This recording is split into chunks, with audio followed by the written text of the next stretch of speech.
Happy Valentine's Day, everybody. First thing we're going to do is a little surf and turf today, but I like to present the beef tenderloin that we're going to be using for the turf part of the surf and turf. I got it whole because I wanted to show you enthusiasts out there, proper way to butcher up a whole tenderloin if we're going to get into it. You can't go to your local butcher, even some grocery stores, and buy already cut fillets. That might be a little bit easier if you have time, but every now and then I like to, like the artwork of butchering your own steak. So this way you could customize to how you want it, how big you want it, how thin you want it. And it's always nice to just stay in shape when it comes to butchering little tenderloins, Very relaxing for me. Like getting underneath here, getting that silver skin off. And if I wanted to, I could season this whole thing up, throw that on the grill, and that could be a whole different thing if I wanted it to be. So I kind of like having a little bit of control when I'm butchering my own meat because you don't have to have everything all at once. You could kind of save some of the byproducts, make some raviolis, do a little pasta if you like. But we're primarily going to use some nice center cut steaks.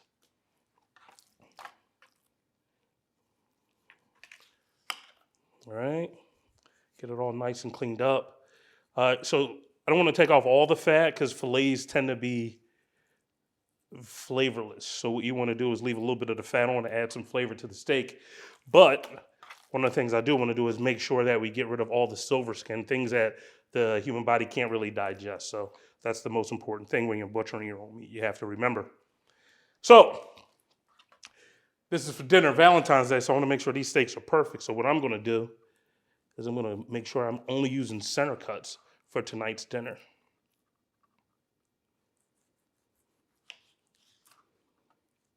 Here we go. Yeah, there we go. See that? Got a little bit of marbling in there. Nice little steaks. Not too big, perfect. It'll go very well with some nice shrimp that we're going to use. That's going to be the turf part of this, the surf part of this, I mean. I'm cutting these right around 7 ounces.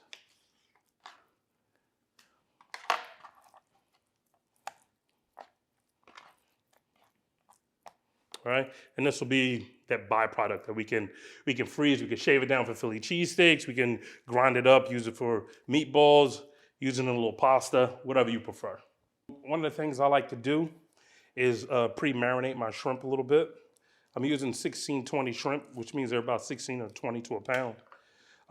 Clean and peeled. I've already got them deveined. So since we're doing this as a combination of meal, I'm taking the tails completely off. Already deveined, good to go. You can buy these at the store already deveined if you want. I prefer that sometimes, especially for demos like this. It helps me save time. So once we get the shrimp nice and peeled, I've got a little barbecue rub seasoning that I use for a lot of different things. And one of them is I love using them on my shrimp. So I'll lightly marinate them. Not for too long because I don't want it to be too overpowering. But what I want to do is just get a little bit of the flavor, and it even activates a little bit more once I sear it. So once I got all the shrimp peeled up, yeah, it looks beautiful. So now we're just going to add the shrimp back into the bowl here. A little olive oil. A little minced garlic. And here's our barbecue rub.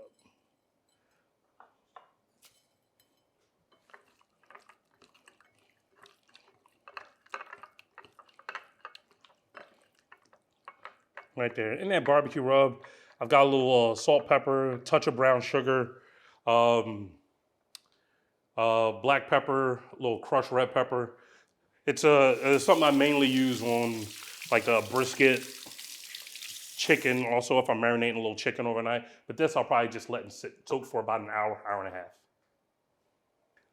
So one of the starches I'm going to use here is sweet potatoes. I make really good sweet potatoes. So I think the sweet potatoes mixed with the steak and the little barbecue rub on the shrimp, it will go great, more so than regular mashed potatoes. If you wanted mashed, I could totally do mashed. We could do a whole different segment on that. But today we're going to do sweet potatoes, not only just because I think it'll go well, because it's that time of year also. It is pretty cold outside in the month of January and February here in Illinois. So one of the things I want to do is like add in some like seasonal flavors.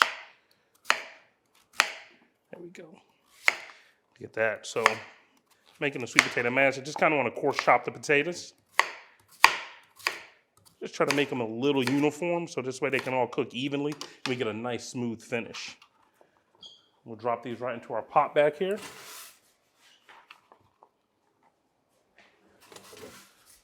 Let those boil up for about 10 to 12 minutes, maybe 15. Check it out and see. Now our veg, zucchini. We're gonna do a little roasted zucchini. Got our oven set to about 350.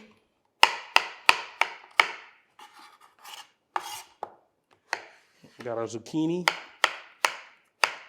Doing a little large dice. Large to medium dice. What I'm gonna do with that is fire it up right into a pan here. A little oil. A little bit of the fresh garlic. And then drop in a little salt pepper mix. We'll fire those right up. All right, so to top off the steak, instead of a sauce, we're gonna do a compound butter. We're gonna do a smoked Gouda compound butter. So we'll throw a little roast garlic in there also. So right now I'm just gonna mix up the butter. I like to get it nice and soft.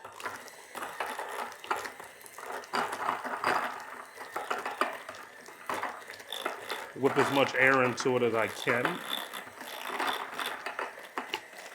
And as you'll notice, as you're whipping the butter, it'll start changing in texture and in color.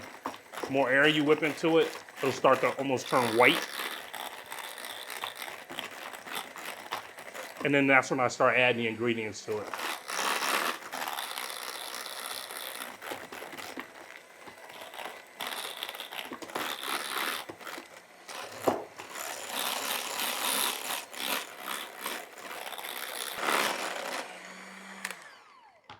All right, so here, I'm gonna add a little garlic to it. A little bit of our barbecue rub. Just a touch of salt and pepper. And then we're gonna chunk up the smoked Gouda. I chose Gouda because since we're using that barbecue rub on the shrimp, in this case a little bit of this good butter. Once you like a slow roast seafood, generally melted butter goes pretty well with it. So once this butter starts to melt and drips onto the shrimp, I think it'd be a pretty good combination.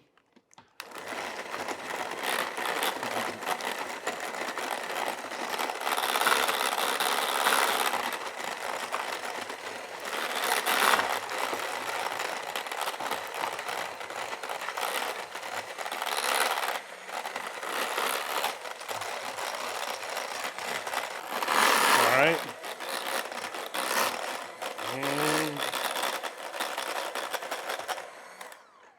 All right, so now the butter's done. Time to put everything together. All right, so now our sweet potatoes are boiled. Got them nice and soft over here. We're gonna mash them up. First thing I wanna do is add just a little bit of cream. I'm gonna drop in some butter.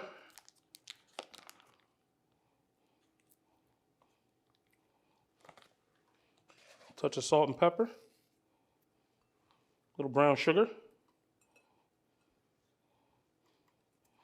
And my favorite thing I like to add to these is a little vanilla.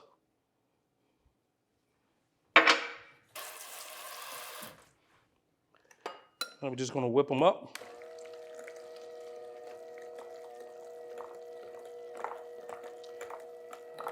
I like to keep going until the butter's nice and melted and the potatoes have this gorgeous creamy texture. I think the sweetness of the potatoes will go great with the barbecue. And the time of year we're in, like fall, winter, sweet potatoes are always great. There's just certain flavors that kind of pop out into my head whenever the weather gets cold. Sweet potatoes definitely one of them. White chocolate, cranberries, things like that.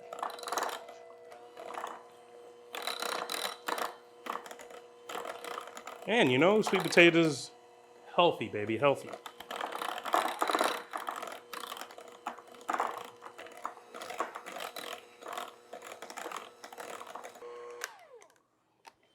Beautiful. All right. So we're gonna sit on these sweet potatoes for a second. And then we're gonna start our cooking process. We got our steaks here. Let's get them seasoned up, a little salt and pepper.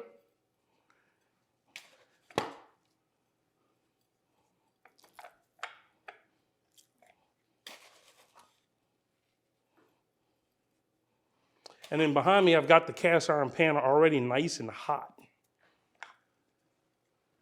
Got it low to a simmer. Beautiful. You see that? We got that sexy sear sound going on right now. The pan's just singing to us. Now, at this point, you can always season the steaks with what you want. I just use a little salt and pepper. Right now, you can add a little granulated garlic to it if you wanted to. If you had like a special dry rub of your own that you make that you'd like to put on your steak, feel free to jump right in there and throw it right in there.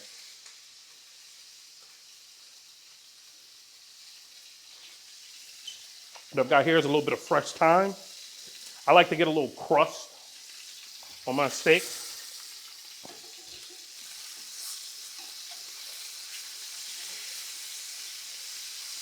And then right before I flip it, what I'm gonna do is I'm gonna throw the fresh thyme in there just to kind of pick up a little bit of the aromatics. I'm gonna drop that right in there.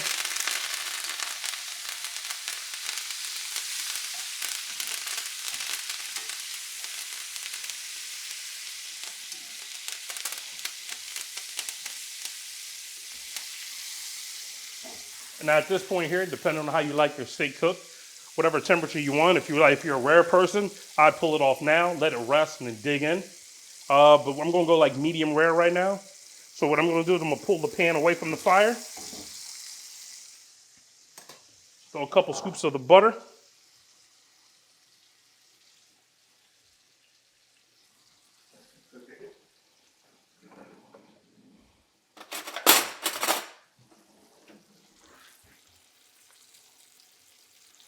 This is the smoked Gouda butter. A little smoked Gouda. A little of my homemade dry rub. Fresh garlic. A little salt and pepper.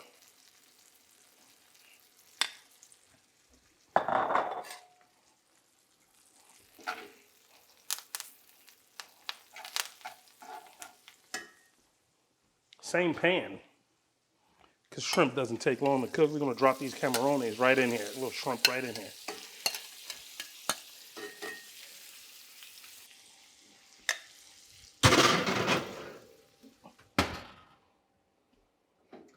So now we just wait.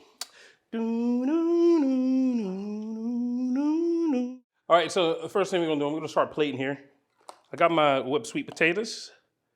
Get a nice little mound of it. I'm not one of these cats that, has their food separated, so I like to mound it right on up. Little sweet potato. Got a little bit of the roasted zucchini. A bit of the marinated shrimp.